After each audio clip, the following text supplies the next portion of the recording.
it doesn't matter how smart the agent is. If it doesn't have the right context and the right data, it will not make the right decisions.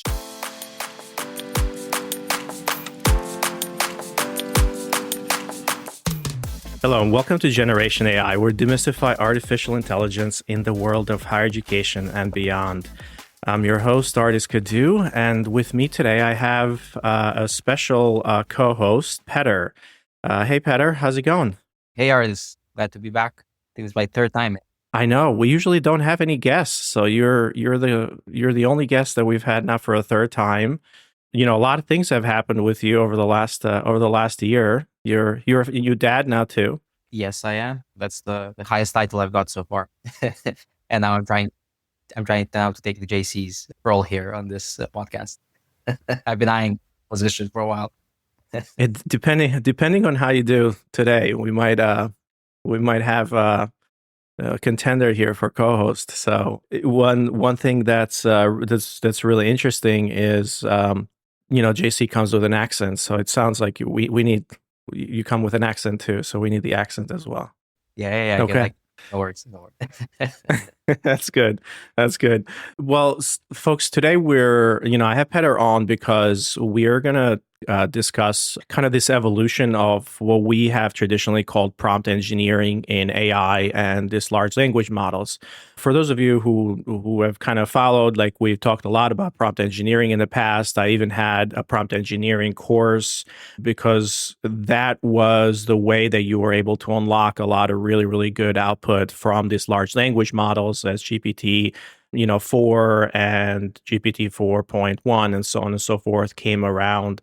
And this has been an area where there's been a lot of, prompt libraries and techniques and so on and so forth. However, over the last 2 years, what we've seen is a transformation of these models becoming more reasoning models and not necessarily having a locked-in capability of the knowledge. So if you remember GPT-4, they had knowledge locked in a certain period of time, and then now you had to provide a really impressive prompt in order for you to get some really good information out of it. What's happened since then is that we have progressed into reasoning models, and these models are now using tools to go get information in real time and feed it in depending on the type of questions that you ask or depending on the types of jobs that you have. And that's actually something that we talked about agents as well, and agents have that same exact kind of capability and that same exact loop where they reason about the question that you're having or the task that you're giving. It uses tools to go out and gets more information or the context, and based on that context, it's actually completes that task. So what we're going to talk about today is this new kind of paradigm or new technique and new title or whatever you want to call it, but it's called context engineering. So how do you build the context, and how important is the context in the AI for getting really amazing results and for making this AIs really, really smart? This actually goes into it's very important for a lot of different things, and we're going to explore a lot of that today. Petar, how does that sound?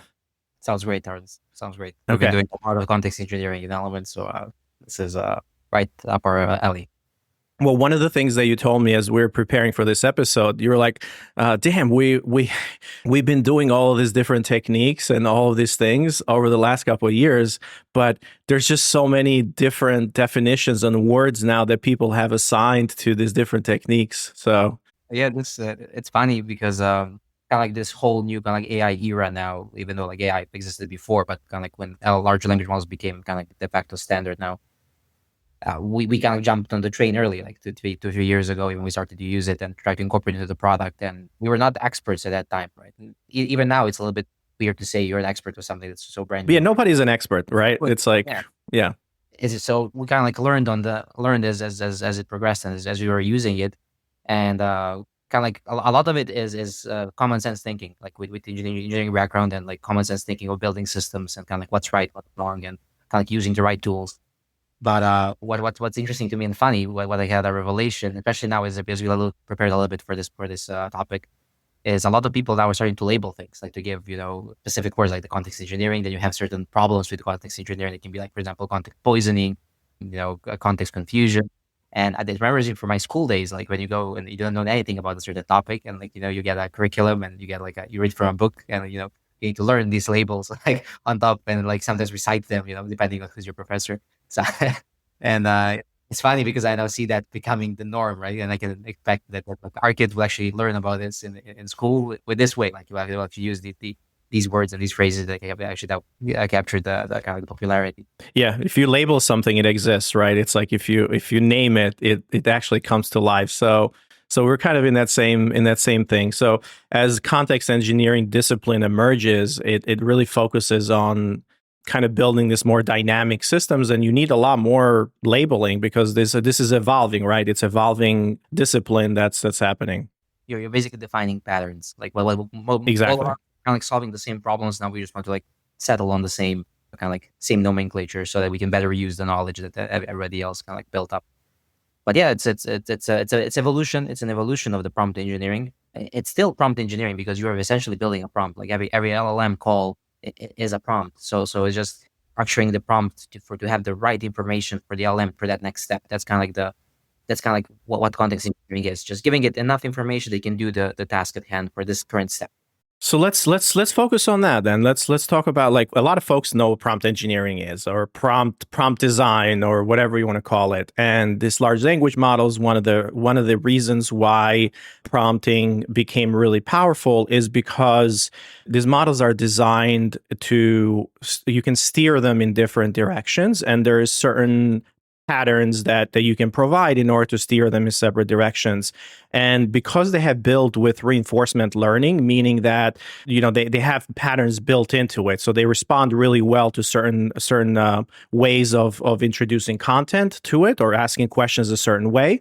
We came up with prompt engineering. So there was this, you try certain things, and we get different results depending on what we tried to ask it, how we asked it. If there is an action verb plus you provide the additional information of what you're trying to do. In some cases, you actually give it a persona, and so on and so forth. So those patterns were really, really good, and we had these really large prompt libraries that we came up with. So you paste that whole big prompt, and then now it's a one shot, and now you get the information out of it. So what's the difference between prompt engineering, and context engineering? So you're saying a lot of things in the past, like we did with it, but we're still doing that. So it depends on the model. Models are becoming smarter, so some of the techniques that we used before might not be needed today.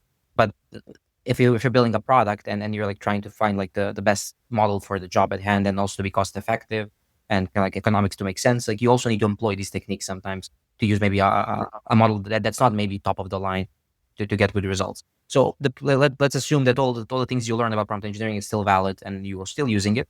So why are we now talking about context engineering? So it's an evolution. You're saying it's an evolution.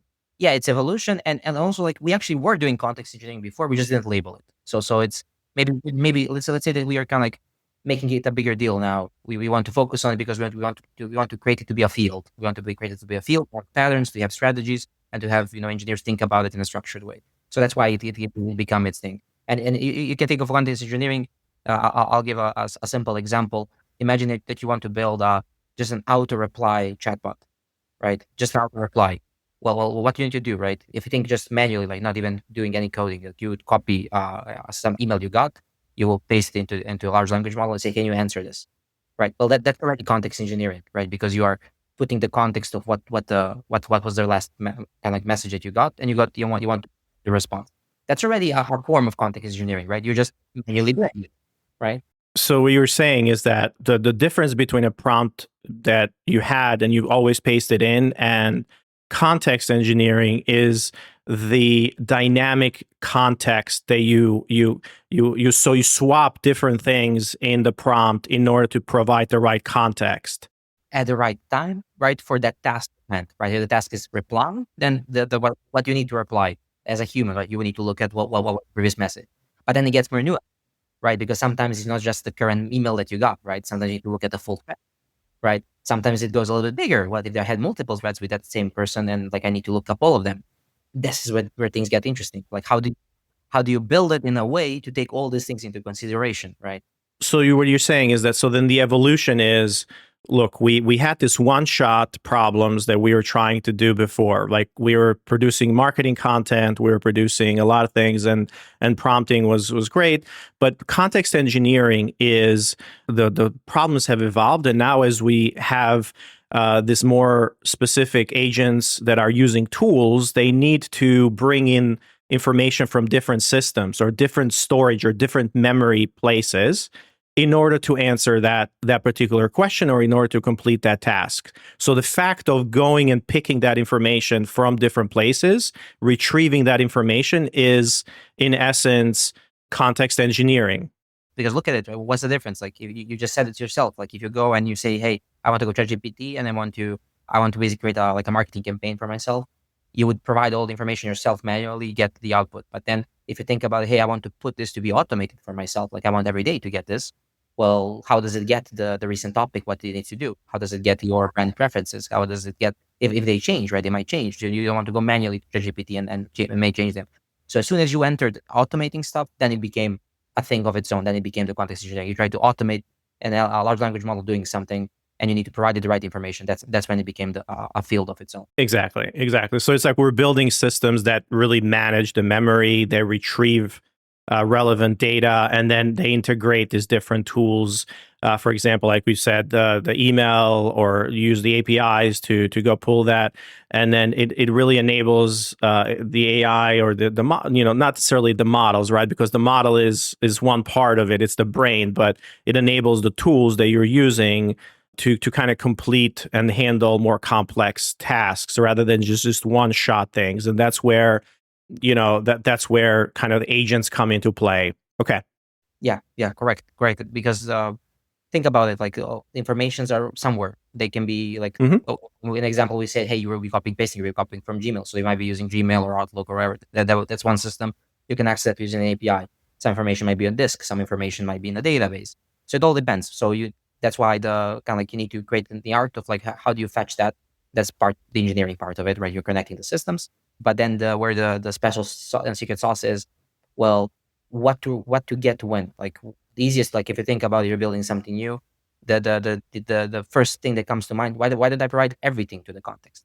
Like why did I just give everything to ChatGPT? Because I've seen actually if you go and just paste up like a whole book, for example, in ChatGPT and tell it to give you like a summary of it, it does a good job, right? And that will be your first assumption. Hey, I just want to put everything in. Why is this a field? Why are we calling context engineering if I can just put everything in there? Well, the thing is, we are still at limits. Like large language models are still not that good of handling large contexts. Like you will see marketing, like you will see Gemini 2.5. They actually have 1 million 1 million tokens context window. I'm not even sure to what that relates in the real world. I think it's maybe even a couple of books that you can put inside of the context window. But all the recent papers that like people are doing to evaluate the performance, it's seen that actually performance drops in like in specific tasks. That being like they might not follow instructions, they might hallucinate more. Most of the benchmarks that these kind of like teams did initially when they built like large context windows was, hey, can it find a needle in the haystack? Like they would just put like a random sentence somewhere in the big context and be like, hey, can it find that type of sentence? And it works, but when you test it on like real world examples, you see the performance degrades. Then when you see that limitation, then you start to think, okay, I can't really rely on a really, really big context, at least not right now. So if I'm building systems right now, I need to architect it in a way that it always has the right and right and correct amount of information that it can do the task. So that's why it became a field. Yeah. So if you think about these models as just they don't have any memory, they're blank slates every single time.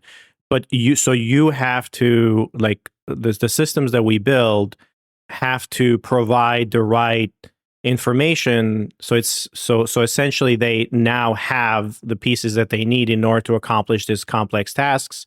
And like it's about taking out and putting in dynamic content based on where we are in the cycle of completing that particular task. So this is a good thing you mentioned. Like, hey, they don't have right now. They don't know they don't know anything, right? But they know like the world, right? They don't know the rules in the world. What they've been trained on, yes. Yeah, they've been trained. Like they understand a little bit on Yeah. like how do you form sentences. they even learn because of like learning the world. They also need to understand a little bit of physics, so they know like general things. But the best to think of them, imagine that you're new to the job. So every day they are new to the job. It's their first day. Every day is their first day at the job, and they need to do they need to do the work. So what do you see for humans, right? When they're new to the job, they initially struggle. They take a long time to get up to speed, and essentially when they learn more about the job at hand, the requirements, and they know the context and know the customers, they're able to do really good job. And we see actually in our company the best performance in the company are the ones that know everything. Like they are able to do a lot of context, right? They understand the customer context, they understand the internal context, they understand how our system is built, and they're able to make rapid decisions based on that. Well, imagine this. This is the same problem for LLMs. They come, they're just new to the job, but you want them to operate at that level as you on that first day. So it's hard, right? So how would you approach giving it to an intern, right? You want to give them a lot of resources to start, but the humans can't really take that much information at once. Well, large language models can. So if you think about it, if you give enough good resources to an intern that they can do to do that to a task on their first day, well, that's the problem that we're solving here. Like give the large language model all the resources it needs to solve that problem today, because even on the next call that you're calling large language, it already forgot everything, so you need to start over again. So again a new day on the job. Exactly. So okay, so let's kind of move on to like some examples, and we get a lot of questions a lot of times, and it's we're building agents, and agents rely on what we call RAG, retrieval augmented generation, right? So essentially, can we kind of go through that process of how an answer gets done, or how how this agents actually work? Maybe like a 60-second overview, so folks can understand that. We've talked about this in like prior episodes, but it's a good reminder that understanding of how this works, and then we can start answering some of the questions that people have around there. Well, how does it know the right answer from my data, and what techniques do we use to actually do make sure that it has the right context in order to answer, and so on and so forth. Right. We can go with a simple chatbot first, right? And all people know, like language models do hallucinate, right? They are able to make up information sometimes, but also we know that they know a lot about the world, so they also are correct a lot of information. If you now go to ChatGPT and ask it about something in the world, that being a specific maybe school and like their information, you might even know and provide proper one, but it might be outdated because it was trained on that data, and but there is a frozen period in time that it was trained on. Right. So Yeah. the way to solve it is to give it fresh data, because what was proven with like as the large language models increased in size is that they can reason, and then you can put a certain certain text in there and tell, hey, answer this type of question based on that type of text. So basically, RAG is just information selection. Basically, you're selecting information from somewhere, right? So it's just a overloaded world. RAG is actually a problem that's been trying to be solved in the industry for the last 20, 30 years. There's a lot of companies trying to solve this because it's an enterprise type of use case as well. Like that being, hey, find me policies, answer me questions, how we operate as a company, find me this, find me that, right? So it's actually just selecting and finding information. Why? Well, because if you find the right information and give it to a large language model, it's able to answer that type of question. So how generally, if you're building a chatbot, if somebody asks a question, you probably take that question, try to enrich it with context, like try to give it the context of your institution, then search your information, get the relevant information, provide it to a large language model, and say, hey, this was the question. Can you answer it based on this content that we found? And the best kind of like chatbots will be the ones that have the best RAG implemented with all the different heuristics, techniques. It gets really advanced there. But that's the simplest way to explain it. It's just information selection. Yeah. But there's a lot that goes into it, right? Like if you think about, for example, we just deployed, there's a couple of partners that have deployed, that built our discovery, our generative search tool discovery on their website, and in a couple of schools' websites. And one of the questions that we get back is, it's like, well, the answers are not correct, or the answers are not, it can't find this answer. And it always comes down to, well, like, what type of information are you putting in a knowledge base? And in a lot of cases, is because that knowledge base or that agent needs to understand, sometimes it's conflicting information that's in there. There's a hierarchy of information as well. So if you upload a whole catalog, we don't just give the whole catalog to answer the question. What we do is this technique that's called, obviously, retrieval augmented generation, but there's a lot of different steps that go into it. We first decode all of the information, all of the text, including things like pictures and things like that, and you put all of those into what's called a vector database, or you essentially decode that, and you put all those chunks and all that information, and you add metadata to it into not just a vector database, which is more of a kind of a heuristic type of database that understands meanings of words and meanings of text and so on and so forth. But also you attach additional metadata around it. It's like what type it is, what keywords, what sections of the website it's coming from, what URLs, the dates, how relevant this is. So all of that is put all that information into a database, right? And then what the agent does, it's when that question is asked, the agent breaks that down into kind of the intent of the question, and it reorganizes that question or whatever you put in that string into kind of meaningful, more direct type of query that can be maybe it can separate it into you're asking a complex question or a multi-part question, so you need to divide that into two different intents, or you have it one intent or three. So you need to understand that. So the first step is breaking that down, and then going in and for each one of those parts, looking up and finding relevant information. But because you can find information, or tell me about financial aid, or tell me about, like, you can find like hundreds or thousands of different pages and chunks around it. That's not what you're going to return, right? So what happens after? Yeah, so there's more steps. Like it's not just a single step of searching. Like you'll have multiple steps of searching, right? You'll get a big chunk of data. They might use a different type of model that will help you to kind of like reduce that to something that's more meaningful. Because right now, again, like everything in well, so for us, let's go deeper. Like what, like maybe a little bit of like what do you do? By the way, guys, a great introduction so far to how this works. If you're looking for a position in element engineering team, we. Hey, I think I know a thing or two about it, but sure. But yeah, so what we do, as Ardis explained really well. So there's two steps, right? One is for the data preparation process. So we need to first prepare the data. So even if you have a big PDF, right, you need to first understand it, parse it, understand the images, because PDFs are built for humans. They're not built for large language models. So you need to like parse them, understand them, then define like whole chunks of it based on meaning, right? It needs to be meaningful. Potentially extract keywords and metadata around it, right? Well, what the topic it is, to which section it belongs, what was the title in which it belonged. These are all grammatical meanings, because a sentence put in two different parts of the PDF might not mean the same thing. So you need full understanding. So there's a lot coming into data preparation. When data is then stored, then that allows you to search it. You can search with methods. All of us probably know, who have been in the industry, there's like keyword search, right? You have a text and you search it by a specific keyword. Still relevant, so it's not so I will mention why. And you've seen like recently with large language models and people talking RAG, everybody will mention semantic search. Well, you actually use a machine learning model, your content that you prepared. Well, in the preparation process, you actually generated also a kind of like a vector of meaning. It's just a vector of numbers, a matrix of numbers, however you want to represent it. And you can then compare them using some machine learning algorithms. So when the query comes in, you can convert that query into a vector and then compare these two vectors to their distance. So that's a semantic search. And you also have the filtering, right? The same thing as you do if you enter any type of software that you use. You might have, hey, find me all people that are active, right? That's basically looking by a property, right? You're not doing keyword search or anything like that.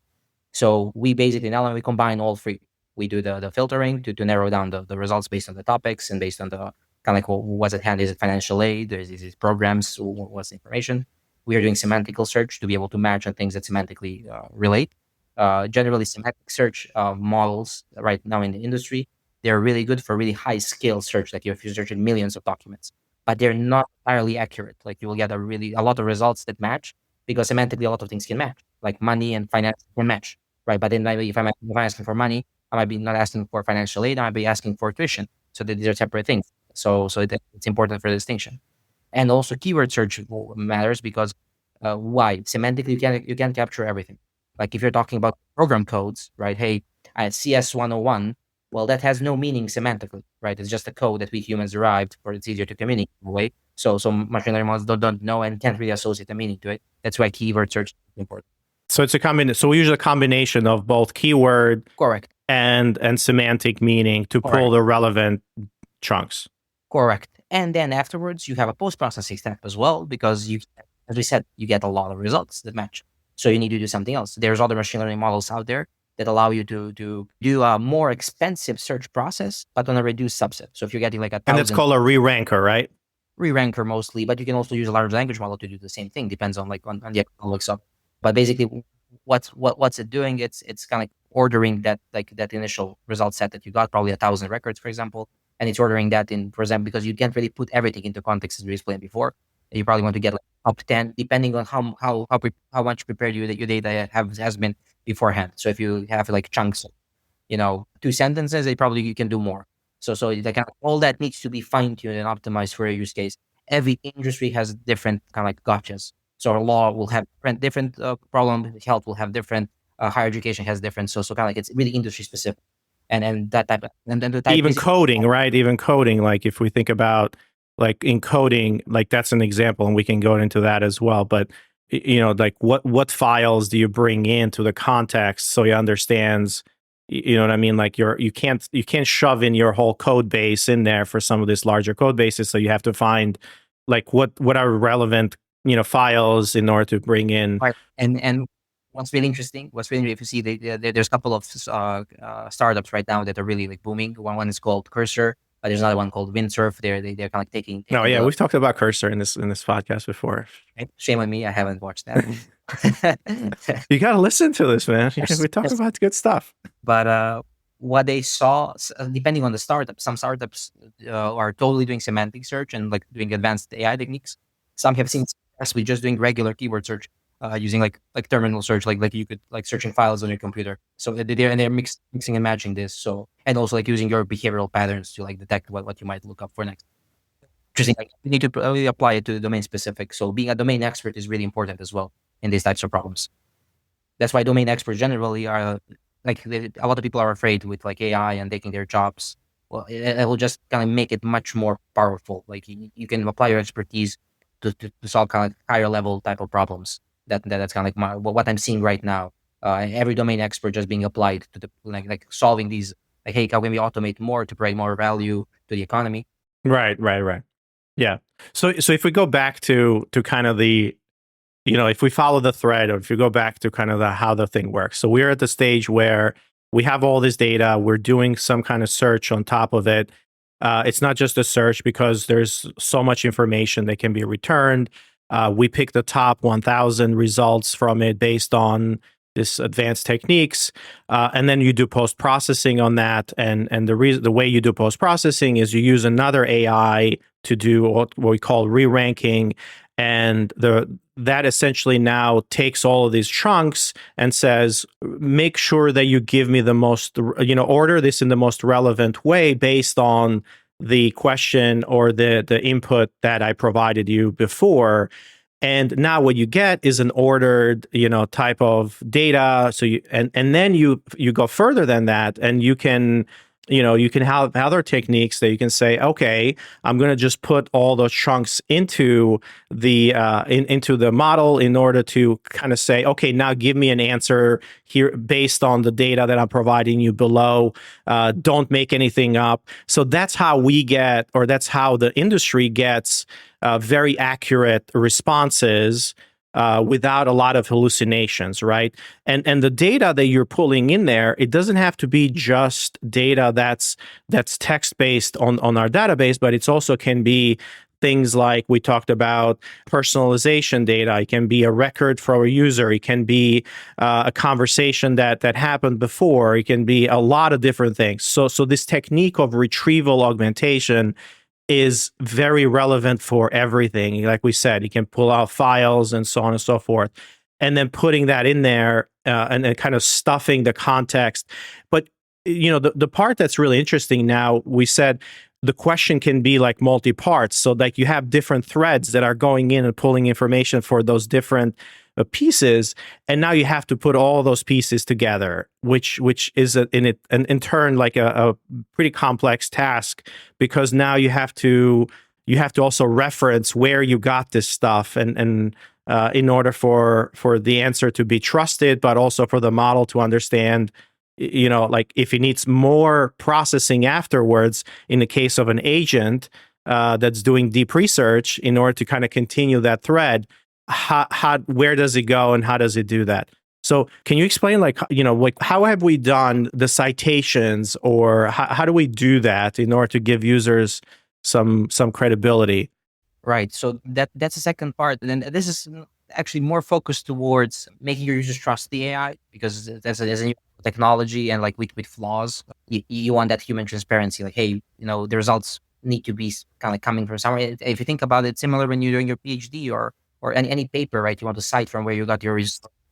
You haven't hallucinated or made them up, right? So it's a kind of like, it's a technique we solved in academia, right? So it's a technique that then we also use for the large language models to kind of like ensure that the user and on the other side can see that the results are to be trusted. Citations are, if you think about it, they're not that hard because when you get your data, you get it from different sources. They're being files, they're being websites, pages. You need to just remember the source. And afterwards, when you're doing that kind of like searching and filtering, you're not just taking the text, right? You're taking all the metadata that comes with that from the pre-processing step, right? You prepared all the data, you extracted all the top keywords, whatever you can about that content, and then you actually return all that. The idea is that the pipeline needs to like return all the data back, and then you can extract things. And then if you actually provide it to the LLM, you tell it, hey, this content came from this page, this content came from this file, this content came from here. Then the LLM can reason about it and be like, okay, because sometimes knowing where something came from also is an information, right? For example, if you have two URLs, right? One is for one lists scholarship tuition for a specific program, for example, while another one for other program. A student asks, "Hey, what is a scholarship?" Or sorry, it can be general scholarship tuition. And the student asks, "What is a scholarship tuition?" That's probably a general question. You probably want the LM to know that, hey, there's a general page and there's a specific page, so that allows the LM to make the proper decision. And if you think about it, the same as a human. As a human, if you go in and you just implicitly make a decision in your head, if you're reading a page that's specific for a specific program, like, okay, that's probably for that program. If I see it on like the general page, so you make assumptions. So that's how we do. We just pass in back the sources so the LM can make a decision based on that. And it's important that there's multiple factors from citations to kind of giving that another informational signal. But Ardis, I think we kind of went a little bit too far into just RAG, which kind of like I think we covered those. Yeah, no, of course. So let's kind of go back. So basically, we know that context matters. It matters a lot. We are talking about agents specifically, as this workflow has become really important into agents. We talked about, we didn't talk about, the idea of system prompts versus kind of instructions and follow-up prompts. So I don't know if we want to talk about that, but also we talked a little bit about like user input and personalization. So how do you handle the user input? You process that now to get the right context and kind of shape the context for the agent. So where do you want to go next, right? So we could talk about tool calling, like how the new architecture works. I would touch base on kind of like everything a little bit. Maybe frame it in recent. It's a shameless plug. We released a new feature called bulk jobs, where our AI can practically take work and do it. I think it's a really good use case and a kind of like a case study, actually. State and memory. I think that's a really good kind of context. Yeah. And this is kind of like a prime example of context engineering at the current state. Like this is kind of like I think the highest we can go at this moment, at least we in Element. And then we'll add more as kind of like technique advanced. But if you think about it, like what we just recently built was you can use an agent. You can give it a job, that being, hey, I want to get the student to sign up for an open house, or I want to get them to pay their tuition, I want to get them to register for an application. Make them do it, right? Like do whatever you can using the system, like you would give to your employee. Hey, do whatever you can to get them to achieve that goal, and let's decompose the problem, right? So if you think about it, so okay, you don't boot up the agent, and the agent now needs to get a student to sign up for an open house event. What we know works best when you need to like communicate to somebody. Well, we know you need to understand who they are, right? So for example, if you have a CRM or kind of like somewhere where you have your data about that person, that record, that can be like, hey, that's who they are. What else do you have? For example, in CRM, you have all their past interactions. That's really valuable, right? You have all the conversations. Well, what do you have in conversations? You have all the potential concerns they might have, all the potential interests they might have. though that all ties together. Like you need to understand that before reaching out to the person. What else might be interesting before reaching out? Are they actually interested at all coming here? Like if not, we can stop. Right. So capturing that. Do you actually have a way to contact them as well? Right. We have the email. Did it bounce before? So just you see, just a couple of sentences. That's already a lot of data, right?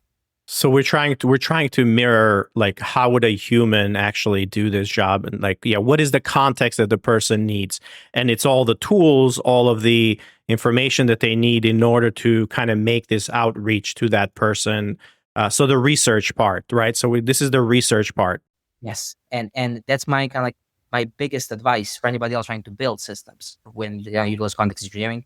Always think like a human would. Like AI and large language models, they've always had this problem. Like they're interns starting from zero. Well, think about yourself doing the task. Think about, do you have everything you need to do the task, and how would you do it? And then try to encode it for the large language model. Yeah.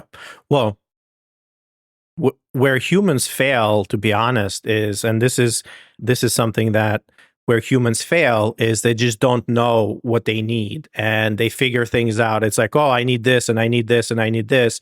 But if you're an entry level person, you don't have the best practices of sending an email out. Like you might think, okay, I'm going to write this email, but the messaging is going to be just a very generic one, a copy and paste. We know personalization works. So it's like if you put in certain things on your title, you need to know like if the person is in state or out of state in order to put something personal to them. Like we think about it from a student perspective, but also like we remember that sales and outbound sales and cold, sales this is a technique, and it's a problem that's been around for a long time. And the research on the prospect is probably the number one de facto success if that email or that communication is going to go through. You need to understand about this person and their problems or whatever in order for you to produce something that is relevant to them. But not everybody knows that. Humans are terrible at it. Like we don't have all the context. Right. Depends. Like some people know, some people don't. Right. Depends. Like, Yeah, well, let's say, I mean, of course, let's say even if you do, right? Even if you do, an entry level person doesn't really know. They don't have the techniques. They don't have all that. Yeah. But if you're experienced and you're really good at your job, what's the only thing that's holding you back? Scale, right? It's right. I can write a really good email, but it takes me like 2 hours to do the research and to do all of that stuff. Yeah. Right. So that's where AI helps us. It helps us enhance us so that all the skills that we have, we can translate into something that's automatable, so that we can focus on other stuff. While this can handle that. Yeah, so let's be practical in terms of what we build. So you're saying is that, the agent there's a research step that's happening right now, and there's context that is being brought in, and that context is all about like what is the data that the agent has access to from things like prior interactions, like you talked about, to kind of like as Element is a smart platform, we already capture a lot. Mm-hmm. We capture the behavior, the interaction patterns. We capture like what are the topics they've been talking about. So you have all that available. So this is really important. This is super important because what you're saying is the result of that interaction or that outreach or the success of it really matters on the context that you have and the amount of data that you have about this person and everything else. And the only way that agents can do that is if they sit on top of a very data-rich, interaction-rich system. So they have to be on top of it. It doesn't matter how smart the agent is. If it doesn't have the right context and the right data, it will not make the right decisions, just like a human. It will be generic. It will be like all the other. It will be generic, correct. Spam emails that you get, like in the giant, exactly. All the same, even missing your name, right? I remember back in the day, like when we were doing at the agency, when we were doing like personalization, and there was different factors. It's like, hey, we're going to personalize based on if you're in state or out of state. We're going to personalize if your family live in certain zip codes and your household income is this. Based on your program of interest, we're going to personalize. But what you're saying is, yeah, like we were able to group people into like 6 or 7 or maybe 10 because we could only write for 10 groups. Like we couldn't write an email for every single person. But now we can do that for everybody because we can stuff or the whole context, and the different data points can be different for everybody. Right. And think about this. It's more nuanced because when you're in the old world, right, you are kind of like forcing a decision. Like if a person falls into a cohort, they will receive that type of email, even though they might not really be interested to be talked that way. Like through my interactions with you, like that's not and that's non-structured interactions, that being email, SMS, where you don't have a field on the record, right? I might have made it clear that I really don't care. Am I out or in state? Doesn't matter for me. I'll do whatever I can to come. Right. So let's say we have the right data for them, right? But what you're saying is that we also need to understand the prior conversations and the prior signals as well. So it's not just about the biographical information or all of that. You need to understand what have they communicated with you, summaries of prior conversations, have they, different activities and signals that they have, all of those pieces, like what day is it today? Like, is there events that are happening in campus? Like that data is also the research that you can kind of bring in, because if you're inviting them for an event, you need to understand that. So you need all of these pieces in there. So let's continue, like in terms of how we build our agents. So there is a research phase that happens on. And as you've already heard, it's a lot of data. And what we have established that you can't really put everything into context. Just that doesn't ensure that the performance will be optimal. So, but also not everything is relevant. Like even if you get everything is relevant. So you need to compress that, or we call it actually prune that. You need to kind of adapt the content that you have, remove things that are not. That's an important step. So you need to context pruning. Okay. Pruning. You need to prune your context before giving it to the AI. Why as well? Well, if you get all the content and if you're getting it generically, formatting and everything else is kind of like generic. So how do you expect top of the line results with something that's generic? Usually never. Like you always need like really specific. If you focus on something and spend a lot of time and you really give a lot of attention, you get great results. So the same thing, pruning is just that extra step. Go ahead and like, hey, take all this information that we have, use a large language model first to process that and be like, hey, give me the relevant stuff out of all this that you know about this user that will be really good for this next step and what I need to do to achieve this goal. So then that's how you get like a refined information about the student that's really specific to the goal at hand. And that can also be really minimal, right? Or it can be big depending on the problem at hand. And that's how you would how you would generalize in this way when you're actually building something of a segment of one. You want to personalize on a specific user and you want to generalize, because how you build a system, you need to generalize somewhere, but you also need to be really personalized. So context pruning is an essential technique to get that and to make it scale. So that's that's one thing we employ. So our agents are going through this process of doing their research, looking at what the task is, and then there's this research step, and this is super important because it goes in and retrieves all the relevant information, all of the context about this particular student or user, depending on the task, and then it reasons about what it needs, and then it kind of goes to the next step, right? And think about it. So you're putting things into context. So what else you need to put into the context?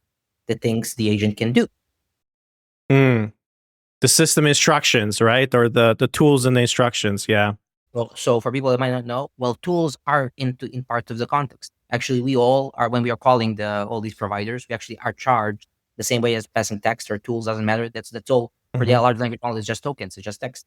So all the tools that it has, that it knows, is context.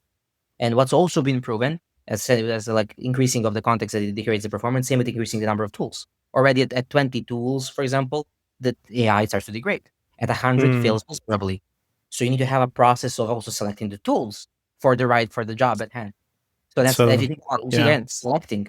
And then we talked about retrieval augmented generation, right? And how did I explain it? It's selecting. It's always select the right information, select the right information, select the right information for the job at hand at the moment in time where this is necessary for that next task.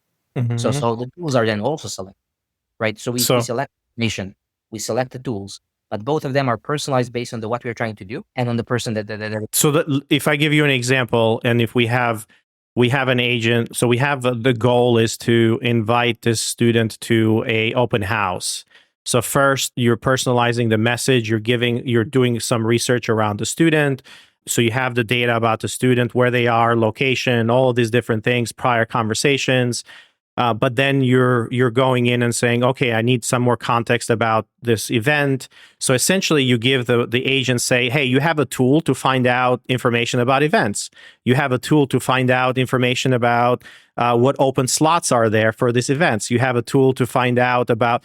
So then the agent reasons and says, oh, I need to invite him to an event, but I have a tool to find out information about this. So I'm going to use that tool. So what you're saying is the tools are part of the context, and it's kind of this loop that goes on and on in order to bring the right context again. So it's a chain. It's like a chain that goes all the way down. For example, the student is domestic. We don't need if we're domestic to US, for example. In US, we know WhatsApp it's not really used a lot. It's mostly for international students. Well, if you have a domestic student in US, you'll probably want to send them a text message using SMS instead of sending them via WhatsApp. Why would you need a WhatsApp tool? You don't even want to have it in there as an option to confuse it. So it's the same as again, if you talk about an intern, right?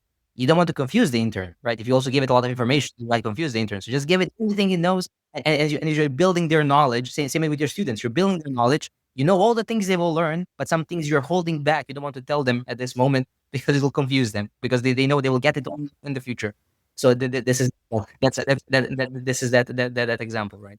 Yeah. All right. So let's continue on. So let's say that it does the task, but as we're building more and more complex agents, we need to have state like of this agents, like because they're not just they does the task. Yes, it goes through the loop and it sends the message, but its goal is not necessarily to just send that message. It's to actually get them to come to the event. So it needs to now monitor and then do additional tasks later on. So there's this idea of how do you keep the state of this agent and how do you feed that context back when you revive it again at some point, right? So the industry calls this basic context writing. Like you will write something somewhere. That it means writing. It sounds like where how do you write it? Context saving or state. Yeah. Well, you can put it anywhere, right? You can put it in a database. You can put it on a disk. Or if you think as a human, like when we're doing some work, right, and you have something in your head and you want to click offload it, you'll probably write it on a scratch pad, right? You're offloading it somewhere, able to retain it back afterwards. Like you wrote something as a reminder and you forgot the task and you come back to read what you put inside. And so this is it. It's basically the context, right? You will write it somewhere. We will actually remember what we in this case of like, hey, agent trying to get somebody to come to an open house. We remember what we did and how we did it. It's really important the reason. Well, we decided on this based on all these factors. And then right. If you remember so the context, it's like why the hell am I doing this thing? It's like it doesn't make sense. Imagine like a day passes, nothing happened. Like the agent takes a look and be like, okay, let's say 1 day passed, we need to react. What I did 1 day ago, I sent SMS message to get them to here. They haven't even opened it up, like based on something. If we are monitoring that, or they haven't even replied or anything like that. Well, now I need to take a look. Whole like what's going on. This is what I tried. I need to also take a look. Maybe there's some other agent that's doing that. So not humans as well, but also other AI agents. Oh, interesting. So we have a multi-agent system. So agents are operating on the same person. You need to kind of talk to them. That's the context of that. Right. What did we explain? We just gave one agent one job to get this student to open house, but you might be giving some other agent a job to get the student to apply. But as one step to apply is also to check, to maybe send them first to an open house. So that other agent might be, so you can coordinate them.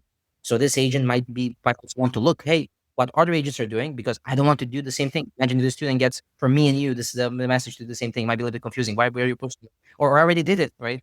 This is the problem that humans run into. Like, so, and we're terrible at this, right? So it's like and that's why we have CRMs, and that's why we have systems that we try to mimic this, but like we send an email, or like this office sends an email, and then another office sends an email, another office sends an email, and it's like very confusing. They don't coordinate, and it's just all over the place. Yeah. Would you, as a human, like every decision you want to make, to need to ask like a group of people, can you do it? Right? Yeah. It's just you never feel productive. You just want to, sometimes be in the groove and just do your also.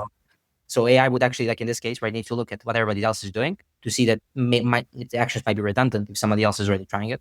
It also needs, maybe the student already did it, right? Hey, that's also context. There might be, hey, they already came to open house. So it takes all that into consideration before deciding again on action to push through.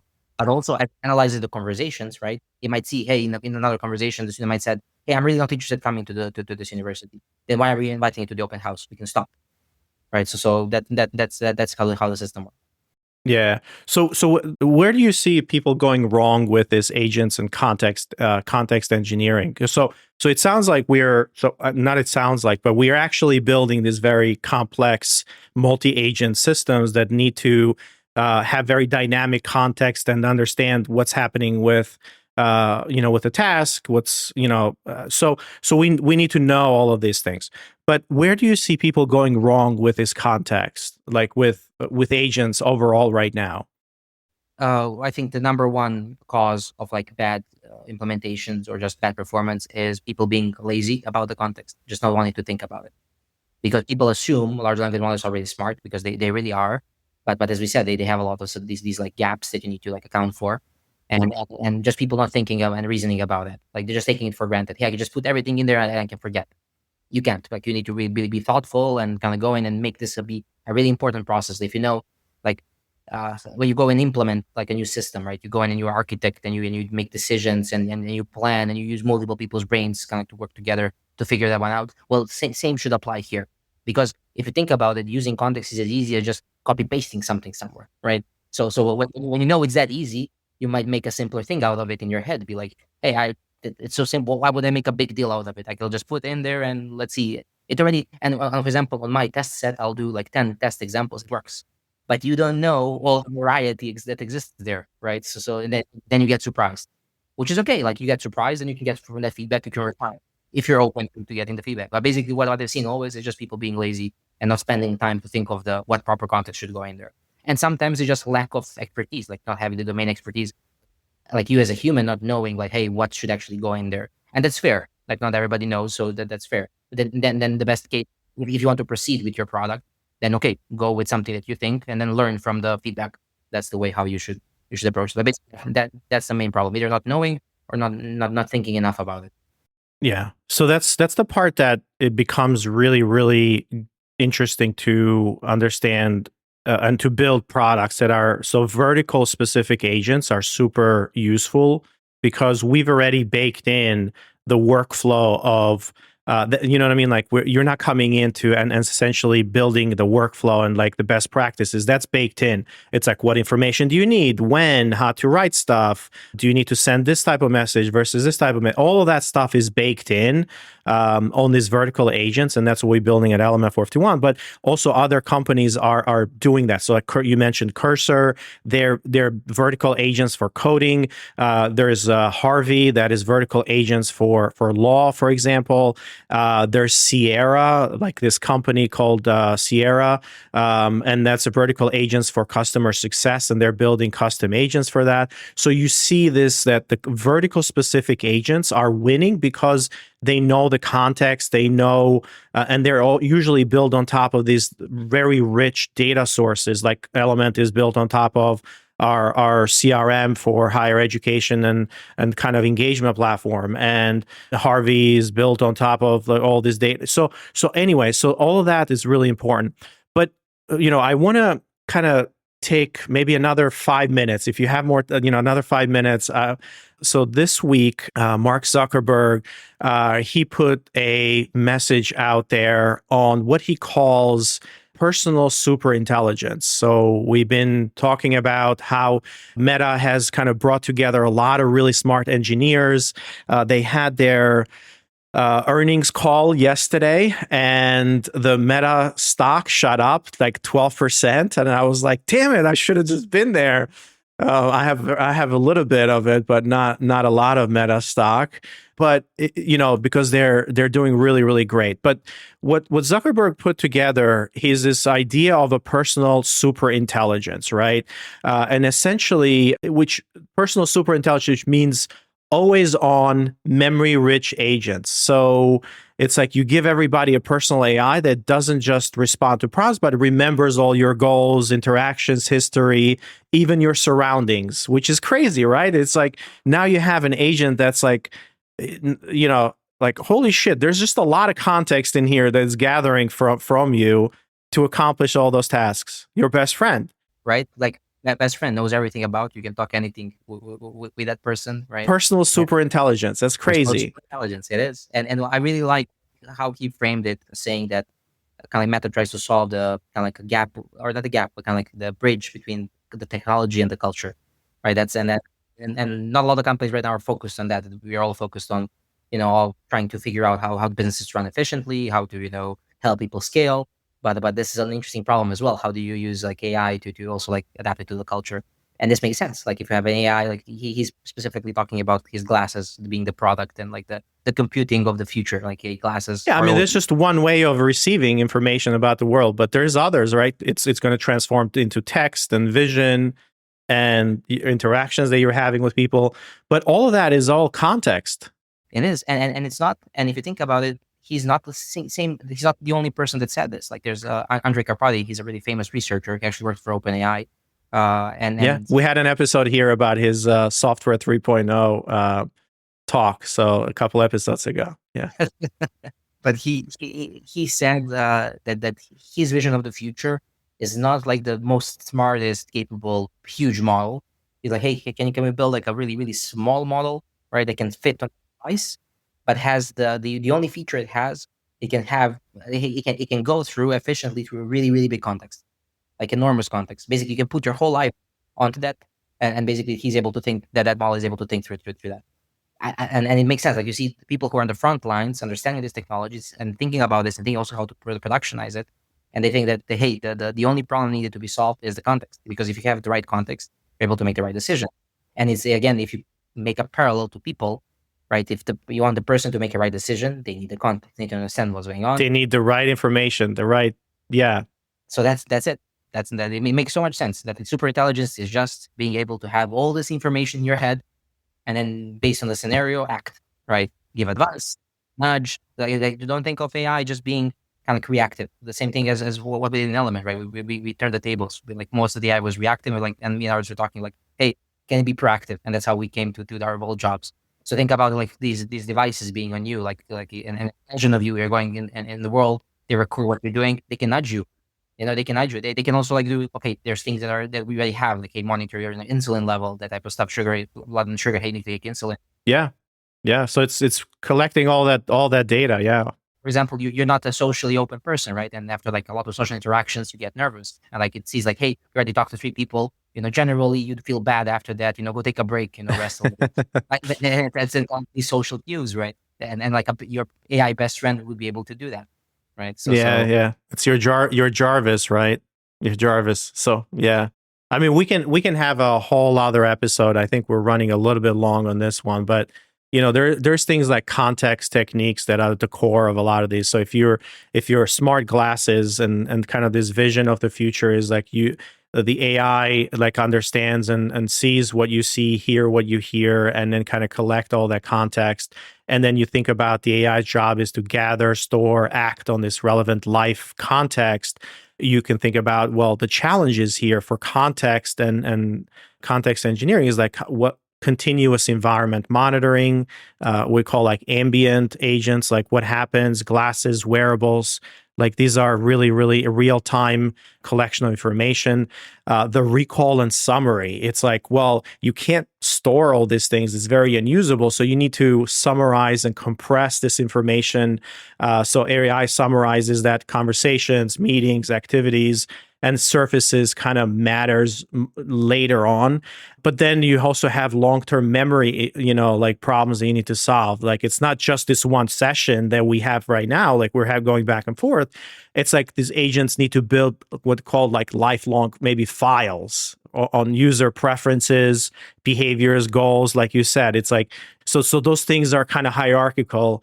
And can serve as like memory extensions, or so it's really, really interesting. It's very fascinating, like where we're going and the problems that we need to solve to build these agents that are helping us in a lot of different ways. Right now, the agents are dumb. Like we have very dumb agents. Yes, we're moving towards smartness, but it's going to take a little bit longer to get to that. And there's a lot of smart people that are working on this, including you, right? So that's thank you. So this is an area where we're going to come back and talk more about like different products and what's happening in industry. But I think Petar, thanks for jumping on. I know that we're at the top of the hour here, and we can keep going for another hour or two. I just don't want to make this into a Lex Friedman type of podcast where he goes deep into 3-4 hours. So we can keep talking about this. Talk about my personal life. That's interesting to people, but Yeah, exactly. Well, we can talk for hours with just the RAG and the techniques and kind of all the problems that we're finding there. But I appreciate you kind of jumping on, and thanks again. it's a pleasure. I'll be glad to come back again. All right, everybody. Well, hopefully this was interesting and useful, and it gives you a little peek into kind of the frontier issues that we're facing in building agents, which kind of all revolves around this idea of context. Yes, models are getting better, but you can't have really good output on these agents without having the right context, and that's perhaps the frontier that's the most interesting right now and the most challenging. And hopefully you kind of took a little peek underneath the covers on how these things are done and how they work.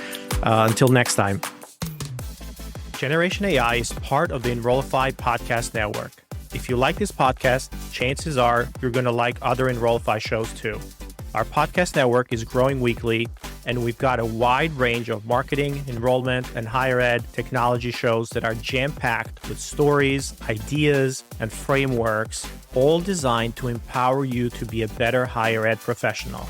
Enrollify is made possible by Element 451, the next generation AI student engagement platform that's helping institutions all over the country create meaningful, personalized, and engaging connections with their prospects and students. Learn more at element451.com.